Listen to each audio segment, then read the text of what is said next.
Hello বন্ধুরা, good morning. কেমন আছো তোমরা সবাই? আশা করছি সবাই খুব ভালো আছো, আর আমিও ভালোই আছি।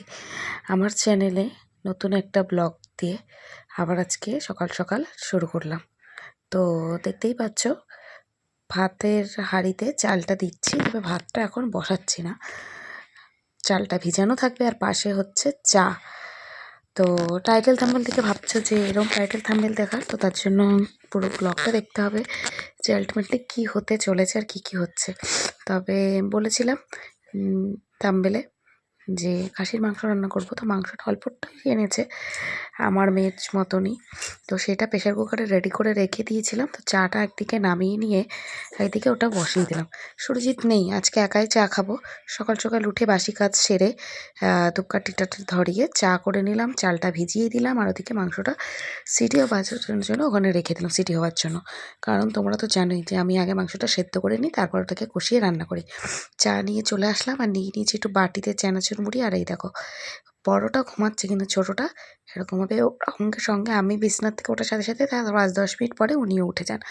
তো চলো, ওনাকে নিয়ে এখন চা মুড়ি টুড়ি খায়, তারপরে ওনার ড্রেস ট্রেস চেঞ্জ করে তেল টেল মালিশ করে আবার খাইয়ে টাইয়ে আবার ঘুম টুম পাড়াবো। তখন হয়তো আবার বড়টার ওঠার সময় হয়ে যাবে, তারপর আমাকে আবার বাদবাকি রান্নাটা করতে হবে। গলার কন্ডিশন ভালো না, তাই সামনে এসে আর কথা বলছি না। আর ব্যাকগ্রাউন্ডেও একটুখানি প্রচণ্ড সাউন্ড হচ্ছিল, সেই বিষয়ে না তোমার সাথে পরে কথা বলে নেবো। তো মাংসটা সেদ্ধ হয়ে যাওয়ার পর চা মুড়ি টুড়ি খেয়ে ছোটোটাকে ঘুম পাড়িয়ে এক বালতি জামাকাপড় কেচে চলে এসেছি রান্নার কাজে, মেন কোর্সের দিকে। তো সুরজিতের জন্য ডালিয়া করব, তার আগে মাংসের আলুটা কেটে ভেজে নিলাম। তো সেটা ভাজানোর পরে এবার হলো শুকনো লঙ্কা জিরে ফোড়ন দিয়ে আলু মটরশুঁটি আর লঙ্কা দিয়ে মুসুরির ডালের ডালিয়া করব। তো ব্যাস, ওটা দিয়ে ঢেলে ঢেকে রেখে দিলাম, কারণ মটরশুঁটিগুলো না তেলে পড়ার পর প্রচণ্ড ফুটে বাইরে বেরিয়ে আসে। তো ভাবলাম যে এবার ওটা ভজতে থাক ভাজা, আর এখানে আমি ডালিয়াটা আর ডালটা ধুয়ে রেখেছিলাম, তো সেটা দিয়ে দিলাম কড়াইতে। সুরজিতের সকালের ব্রেকফাস্ট, আর আমি সকাল দুপুর রাত 3 বেলায় খাবো ভাত। আর আগের দিনের একটুখানি ডাল বেঁচে গেছে, তো সেই ডাল দিয়ে আর মাংসটা যখন কষানো হবে, সেই কষা কষা মাংস দিয়ে একটুখানি খাবো। তো এই যে ডালিয়াটা বসিয়ে দিয়েছি, ফুল অ্যান্ড ফাইনাল কিন্তু ডালিয়াটা হয়ে যাচ্ছে। আজ হচ্ছে রবিবার, রবিবারে সারাদিন কী করছি না করছি তোমার সাথে সবটা শেয়ার করব। এখন 2 দিন ধরে ব্লগটা একটু লম্বা লম্বা হয়ে যাচ্ছে, চেষ্টা করছি একটু লম্বা লম্বা দেওয়ার। দুটো বাচ্চাকে সামলে উঠে একটু টাইমটা ম্যানেজ করতে পারছি, তো তোমাদের সাথে সব শেয়ার করতে পারছি। শনি রবিবার না প্রচণ্ড আমার খাটনি হয়ে যায়, কারণ বড়টা সারাদিন বাড়িতে থাকে। তাও তো 2 দিন ধরে প্রাইভেট টিউটার আসছে, নাহলে তো রবিবারটাও ছুটি থাকে। তো সেটা নিয়েও তোমাদের সাথে সামনে এসে একটুখানি কথা বলে নেবোখানি। তো দেখো, এখন কিন্তু ডালিয়াটা যতক্ষণ হচ্ছে হোক, আমি মাংসের মশলাটা করে নিই। কারণ কারেন্টের কোনো বিশ্বাস নেই, রাত্রিরে কারেন্ট গেছিলো, প্রচণ্ড তারা 10 মিনিট আগেও কারেন্ট গেছিলো। তো টমেটো, দই, কাঁচা লঙ্কা, একটু লঙ্কা গুঁড়ো, একটু জিরে গুঁড়ো, ধনে গুঁড়ো, আদা, পেঁয়াজ, রসুন। আজকে আর গোটা রসুন দেবো না, 2-3 দিন ধরে যখনই খাসির মাংসটা করা হচ্ছে তখনই মাটনের মধ্যে গোটা রসুন দিয়েছে। আজকে একটু সিম্পলভাবে করব, একটু ঝাল কম দিয়ে।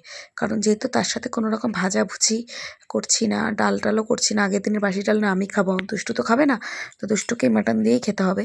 তো তার জন্য ঝালটা কম রেখে সমস্ত মশলাপাতি একটু দিয়ে আজকে একটু হালকা পাতলার মধ্যেই রাখার চেষ্টা করব। তো দেখো, মশলাটার জন্য আমি বড় বাটি নিয়েছি, যাতে একবার ঘোরালেই হয়ে যায়। দই টই দিয়ে একবারে একটা ভালোভাবে পেস্ট করে নেব। তো ডালিয়াটাও আমার প্রায় হয়ে এসেছে, ডালিয়াটা নামানোর পরেই কিন্তু আমি মশলা কষিয়ে মাংসটা রেডি করতে শুরু করে দেবো।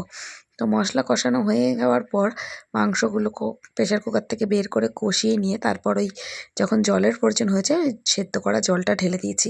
তো এখন ওটা ফুটছে, ফুটতে থাকুক। আর আজকের মাংসটা না একটু চর্বি আছে, তো কতদিন ধরে রান্না করছিলাম, বেশ চর্বি পাচ্ছিলাম না, আজকে বেশ ভালোই লাগলো। অনেকক্ষণ পর আসলাম তোমার সাথে কথা বলতে, সামনে কথা বলতে। অ্যাকচুয়ালি সকাল থেকে ভয়েস ওভার দিয়ে ভিডিওটা চালু করেছি ওইভাবেই, কারণ না গলার আওয়াজ শুনে বুঝতে পারছে গলার কন্ডিশন খুবই খারাপ। আমাদের বাড়িতে সুরজিৎ বাদ দিয়ে বাকি আমরা 3জনেই তো মেয়ে, আমাদের 3টে মেয়ে মানুষেরই প্রচণ্ড ঠান্ডা লেগেছে। আমার ঠান্ডা লাগা মানে তো ছোটোটার ঠান্ডা লাগবে। দেখতে পাচ্ছ ওই যে ওখানে ঘুমাচ্ছে, আর ওই ঘরে দরজা দেওয়া, ওই ঘরে দুষ্টুকে পড়াতে এসেছে।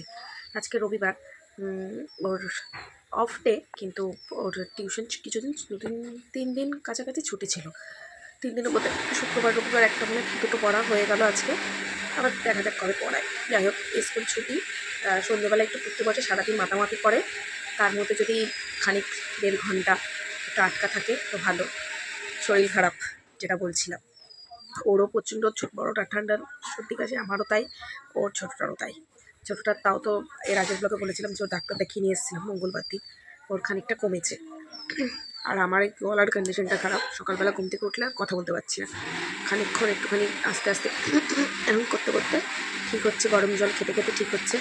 আর ব্যাকগ্রাউন্ডে প্রচণ্ড সাউন্ডও বাজছে, কারণ আমার বড় জায়ের ঘরে একটুখানি অনেক লোকজন এসেছে, তো সেইখানে ও একটু ব্যস্ত আছে, তো সেই লোকজনের কথাবার্তা এসব আছে।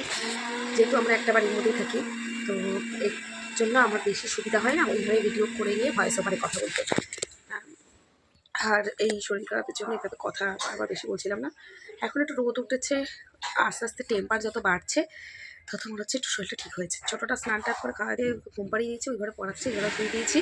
বড়োটারও স্নান টান করেই দিয়েছে, সানডে আবার এসে আমার শ্যাম্পু দিয়ে দুটো বাচ্চাই স্নান করেছে, পড়া হয়ে উঠলে খাওয়া দাওয়া হবে। বড় মেয়েটা খাবে বড় জায়ের ঘরে, আর আমরা তো খাবো। হাস্যজিৎ তো বিয়ে বাড়ি যাবে। তো এই তো এইটুকুনি আপডেটের জন্য আসলাম।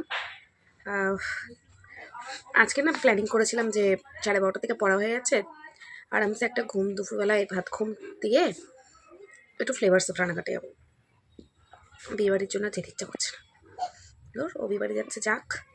সামনেই তো আমার জন্মদিন আসছে, দেখি জন্মদিনের দিন যে একটা স্পেশাল কোথাও যাওয়ার যেতে ইচ্ছা করে, স্পেশাল কিছু করতে ইচ্ছা করে, খেতে ইচ্ছা করে, তো তখন নয় ফ্লেভার্স অফ রানাঘাটে যাওয়া যেতে পারে। যাবো তো অবশ্যই, 2-3টে জায়গা আমার খুব যাওয়ার খুব ইচ্ছা। শীত যেহেতু চলে গেছে, তো কলকাতায় ঘুরতে যাওয়াটা আর হবে না। চিড়িয়াখানাটায় আমি রোদকে আমি প্রচণ্ড হেট করি, রোদে আমি বেরোতে পছন্দ করি না। হলো আর দুটো জায়গায়, একটা মাদারসাট, একটা ফ্লেভার্স অফ রানাঘাট। কাছাপিঠে ফ্লেভার্স অফ রানাঘাটটা চটকি মেরে পূরণ হয়ে যাবে, কিন্তু মাদারসাটটার জন্য একটু বড় সড়ো প্ল্যানিং করতে হবে। কারণ এতদিন যত বেরোচ্ছিলাম ছোটোটাকে মার কাছে রেখে, সেটা 2 থেকে 2.5 ঘন্টা, তার বেশি না। কিন্তু মাদারসাট যেতে গেলে মিনিমাম 3-3.5 ঘন্টা হাতে নিয়ে যেতে হবেই। তো সেই জন্য টাফ আস্তে ধীরে হবে, এর মুখে প্রসাদ হয়ে যাওয়ার পরেও হতে পারে, বলতে পারছি। আর যদি হবে, যেটা হবে অবশ্যই তোমার সাথে শেয়ার হবে, তো তোমরাও মিস যাবে না। তো চলো, আবার পরে দেখা হচ্ছে। তো দেখো, দুষ্টুকে তো আর ভাত খাওয়াতে বললো না, ভাবছে যে ভাত মাংসের বদলে এইগুলো আবার কি আসলো। আমার বড় জায়ের ঘরে বলেছিলাম যে কিছু লোকজন এসে একটা অনুষ্ঠান মতন হচ্ছে, তো বড় জা দিয়ে গেল মেয়ের জন্য এখানে বেগুন ভাজা, কাঁচকলা ভাজা, কুমড়ো ভাজা, তার সাথে চিকেন আর রাইস। তো মেয়ে যেটুকুনি খেলো, বাদ বাকি এইটুকুনি অবশিষ্ট রয়ে গেছে। ওর মধ্যে আমি একটু সাদা ভাত আর মাংস নিয়ে নিলাম, আর এই যে সুরজিতের জন্য বাটিতে মেরে নিয়েছি কাঁচকলা ভাজা, কুমড়ো ভাজাটা সুরজিৎকে দিয়ে দিয়েছি, ব্যাস। সন্ধেবেলায় তোমাদের সাথে আবার দেখা হচ্ছে। মেয়ের ব্রেকফাস্ট বলছি, সন্ধ্যেবেলা টিফিন বানাতে বাটার দিয়ে আর ঘরে বানানো মেয়োনিজ দিয়ে ওকে এখন এই টোস্টটা বানিয়ে দিলাম, একটু হালকা চিনি দিয়েছি। তো চলো ওটা ওকে দিয়ে আর তোমাদেরকে জানাচ্ছি গুড ইভিনিং। আর সন্ধ্যেবেলা এসছে মা দেখতে, কারণ বললাম যে ওদের দুজনেরই একটু শরীরটা খারাপ, আর আমারও, তো এই জন্য বাবা, মা, ভাই সবাই এসেছে।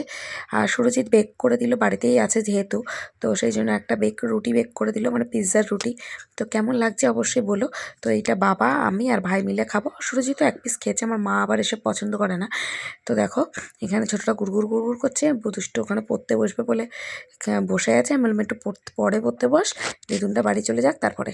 তো দেখো এখন সবাইকে চা, বিস্কুট, মুড়ি, চানাচুর, আর মা চপ এনেছিল, সেই চপ আবার পিৎজা সমস্ত কিছু নিয়ে এখন জমিয়ে একটা সন্ধ্যেবেলার আড্ডা চলছে। তার সাথে তো লাফালাফি ধ্যাস আছে, দেখতেই পাচ্ছ। আর মার কোলে রয়েছে ছোটোটা একটুখানি আনমাইন্ড আছে, তো তার জন্য ওকে ওইভাবে ক্লকটা দিয়ে ঢেকে দিয়েছি। তা দুষ্টুর বাবা বিয়ে বাড়ি যাওয়ার আগে দুষ্টু একটু কান্না করছিল, বাইনে ধরেছিল, তার জন্য এনে দিল কেক, যে তুই এই কেকগুলো, পেস্ট্রিগুলো খেতে থাক, আমি বিয়ে বাড়ি থেকে টুক করে ঘুরে আসি। ওকে একটুখানি পটিয়ে দিয়ে গেলো। আমাকেও বলছিল যে মাটন দিয়ে বিরিয়ানি দিয়ে খাওয়া কিনা। আমি বলছি না, দুপুরে দুষ্টুর ওই রাইস খেতে হয়েছে, তার জন্য ভাত বেঁচে গেছে, আবার রাত্রির ভাত পরের দিন অনেক ভাত বেঁচে যাবে, তো দরকার নেই, আমি ভাতই খেয়ে নেবো। বাড়ি পুরো ফাঁকা, আমি 2 মেয়ে নিয়ে বসে আছি। সুরজিৎ চলে গেছে বিয়ে বাড়ি, মারা মাদের বাড়িতে ফিরে গেছে। তো চলো আজকের ভিডিওটা এখানে শেষ করে দিচ্ছি। ভিডিওটি কেমন লাগলো অবশ্যই কমেন্টস করে জানিও, ভালো লাগলে প্লিজ লাইক দিও, share and subscribe my channel. আর যারা ফেসবুক পেজ থেকে দেখছো, পেজটিকে ফলো করতে বলো না। দেখা হচ্ছে খুব শীঘ্রই নতুন একটি ভিডিওর সাথে। তো তুমি সুস্থ থেকো, ভালো থেকো এবং আমাকে সাপোর্ট করতে থেকো। Bye bye, good night.